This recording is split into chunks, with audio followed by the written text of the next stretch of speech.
centering around this question of can the government require a citizen to do something. Let me say something very specifically about that. I'm not a lawyer, and setting aside the question of the constitutionality of that, which of course at the end of the day is the important discussion, here's the issue at heart, right?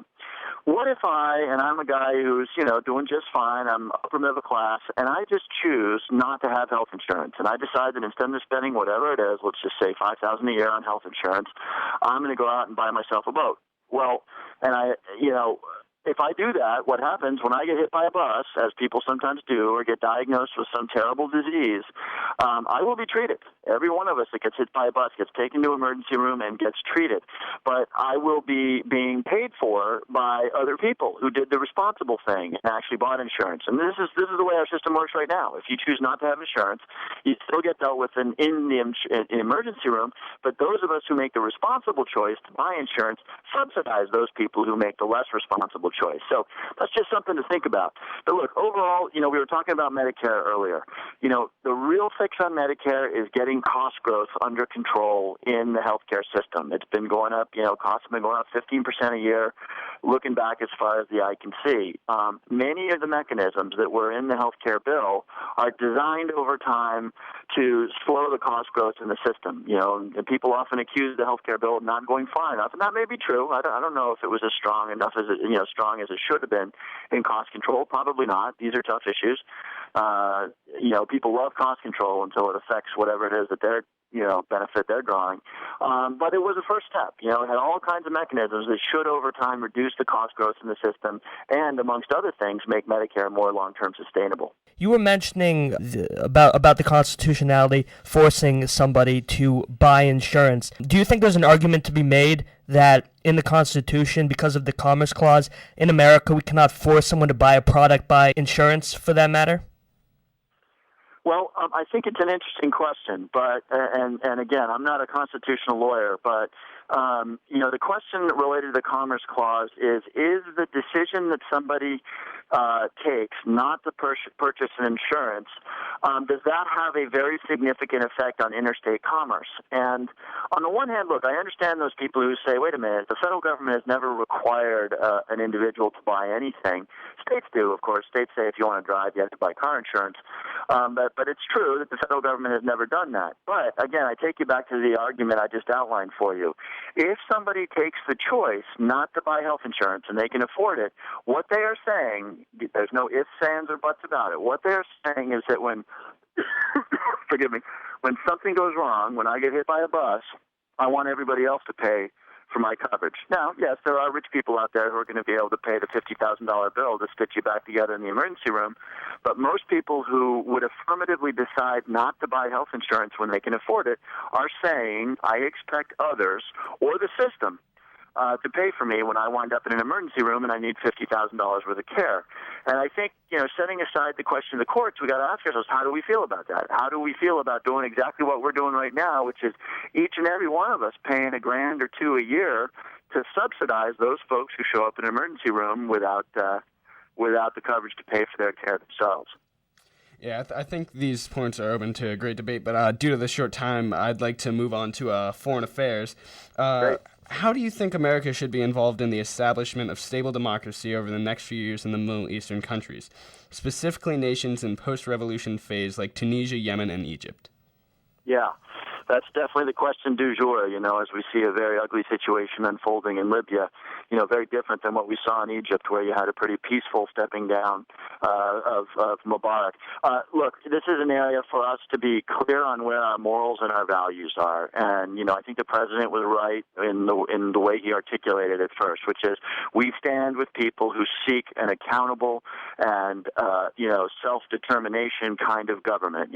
We have got to get away from supporting autocrats, dictators who we happen to like because they keep a lid on, instability in their countries, but, our support of those dictators really hurts us in the long run.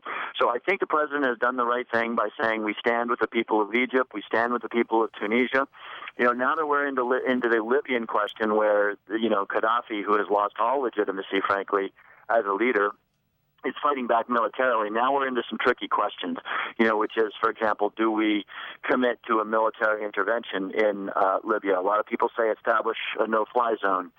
I'll tell you where I come out on this. I think we should be consistent in our support of the Libyan people, and that we should do everything that we can to help them, and we should leave the military option on the table. But look, we've got to be enormously careful about that. People think just push a button and establish a no-fly zone. Well, guess what, folks? It turns out that establishing a no-fly zone means that the United States and NATO or whoever else would have to bomb and destroy all of Libya's fairly substantial air defense assets, right? So now we have U.S. combat operations over a very large country, which does a couple of things. One, it puts our men and women at risk and at the possibility of capture, amongst other things. But it also allows Gaddafi to say, hey, this is no home-baked democratic movement. This is Western imperialism, which is a charge that carries some pretty significant weight there. So, we're in a little bit of a complicated chess game there, and I think, particularly at the moment when we're engaged in two Islamic nations right now, we should be darn sure it makes sense for us to get involved in a third, and I don't think we're quite there yet. And before you mentioned that President Obama has a responsibility, along with America, to side with the opposition movements to dictatorships, with the people who want to establish stability and democracy. But some critics say that President Obama's decision not to demand full replacement of the monarchical government in Bahrain with democracy is highly hypocritical. How would you respond to this assertion? Well, I think the president has been largely focused on what's been happening in Libya. And hey, you know what? Foreign affairs and foreign policy is always a world where your values, and here our values are very clear. We should always stand with people who are, standing up for liberty and democracy and for responsive government. But let's also remember that we have a naval fleet that is located in Bahrain, right? And so there are constraining factors on our ability to beat up on the leadership in Bahrain. It's just like China. China is the classic case, right? China is terribly important to the U.S. economy. They also do things to their own people and to the people of Tibet that make our stomachs turn. So we have to balance our responses, and I think that that's kind of what you're seeing in Bahrain right now.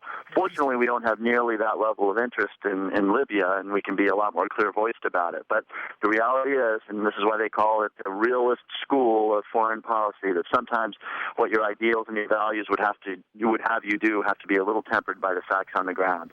Since we have very little time left, we'd like to ask you one more question if possible. In July 2010, you voted in favor of requiring a timetable for withdrawal from Afghanistan. Do you agree with the President's decision to start removing troops from Afghanistan by 2011? Well, I don't only agree with it, I'm going to really hold him to it. He did say in his strategy that he would begin a drawdown in this summer. And if I start to see any wavering on that, I am going to become increasingly vocal on the need to begin a reduction in our presence there. We've been there 10 years. I've spent time in Afghanistan. I have a feel for how difficult our mission is. We're losing young men and women. We just lost a young man, 23 years old, from Norwalk there this past week, and we're spending $110 billion every single year. It is time for us to turn the creation of a more stable Afghani state over to the Afghans and for us to start focusing at home. Thank you very much for being here today. We really appreciate it. We really appreciate the job that you're doing in Congress as well. Well, thank you. And thanks for having me on. Love to do it anytime.